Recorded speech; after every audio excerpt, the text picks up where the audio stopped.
तो दोस्तों, चीन और पाकिस्तान भारत को हमेशा ही घेरने की कोशिश में लगे रहते हैं, लेकिन भारत की चाणक्य नीति के आगे इन दोनों धूर्तबाजों की हर एक चाल फेल हो जाती है।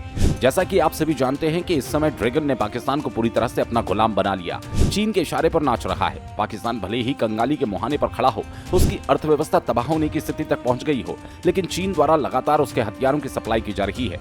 यानी कि चीन पाकिस्तान को लगातार अपने एडवांस हथियार देकर भारत को दो तरफा घेरने की कोशिश कर रहा है।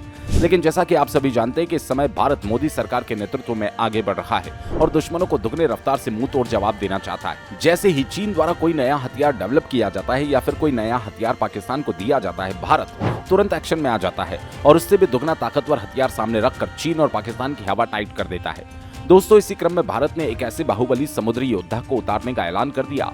दरअसल दोस्तों, जानकारी निकलकर सामने आ रही है कि भारतीय नौसेना को उसकी दूसरी परमाणु ईंधन से चलने वाली बैलिस्टिक मिसाइल सबमरीन मिलने जा रही है। इस सबमरीन का नाम अरिघाट है। ये अरिहंत क्लास की सबसे खतरनाक SSBL है, जिसे दुनिया की सबसे ताकतवर मिसाइलों से लैस किया गया। इसके पास इतनी क्षमता मौजूद है कि पलक झपकते दुश्मनों को राख का ढेर बना सकती है। रक्षा विशेषज्ञों की माने तो उसके आने से समुद्र में भारतीय नौसेना की ताकत कई गुना बढ़ जाएगी और चीन चाहकर भी भारत से समुद्र में पंगा लेने की कोशिश नहीं कर पाएगा। इस सबमरीन को विशाखापट्टनम में स्थित शिप बिल्डिंग सेंटर में बनाया गया, जिसके समुद्री ट्रायल्स कंप्लीट हो चुके हैं। दोस्तों, भारत इस समय अपने परमाणु पनडुब्बी बेड़े को अमोघ बनाने में जुटा हुआ है, क्योंकि भारत जानता है कि समुद्र में यदि ऐसा हथियार है जो चीन और पाकिस्तान को उनकी औकात बता सकता है, उनके सारे समुद्री वेपन्स पर भारी पड़ सकता है। भारत के पास फिलहाल के लिए परमाणु ऊर्जा से चलने वाली केवल एक ही न्यूक्लियर सबमरीन मौजूद है, जिसका नाम है INS अरिहंत। लेकिन अब अरिघाट के आने से भारतीय नौसेना की समुद्री क्षमता में जबरदस्त वृद्धि होने वाली है। कमाल की बात तो यह है कि INS अरिघाट को उतारने के बाद भारत तीसरे न्यूक्लियर सबमरीन को भी उतारने की तैयारी कर रहा है, जिसे दोस्त रूस से पट्टे पर लिया जाएगा।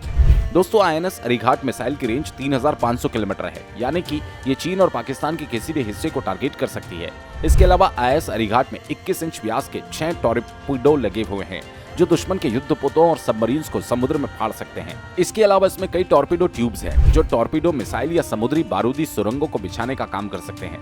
दोस्तों, INS अरिघाट के अंदर न्यूक्लियर रिएक्टर लगा हुआ है, जो परमाणु ईंधन से इस पनडुब्बी को सतह पर 28 किलोमीटर प्रति घंटे की रफ्तार से और पानी के अंदर 44 किलोमीटर प्रति घंटे की रफ्तार से चलने में मदद करता है। अभी तक भारत के पास केवल एक ही ऑपरेशनल न्यूक्लियर सबमरीन थी, यानी भारत अपने एक ही और समुद्र के तट से दुश्मन पर हमला करने में सक्षम था। लेकिन INS अरिघाट के नौसेना में शामिल होने से भारत अपने दोनों समुद्री तट से दुश्मन पर हमला करने में सक्षम हो जाएगा। पाकिस्तान और चीन में इतनी हिम्मत नहीं होगी कि इस पनडुब्बी के रहते भारत पर हमला करने की जहमत उठाए। तो दोस्तों, चलिए जानते हैं भारत और रूस की उस दोस्ती के बारे में, जिसने न केवल चीन और अमेरिका को भी हैरान कर दिया। दोस्तों, ऐसा माना जाता है कि रूस ने अरिहंत क्लास की परमाणु पनडुब्बी के निर्माण में भारत की सहायता की और भारत से पहले INS चक्र नाम से 2 अकुला क्लास की रूसी परमाणु पनडुब्बी को भी ऑपरेट कर चुका है।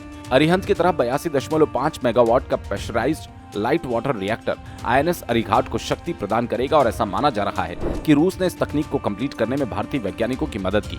यही बात चीन और अमेरिका के लिए सबसे बड़ा सदमा है। तो दोस्तों, इस वीडियो में फिलहाल के लिए बस इतना ही। वीडियो अच्छा लगे तो लाइक और कमेंट जरूर करिए।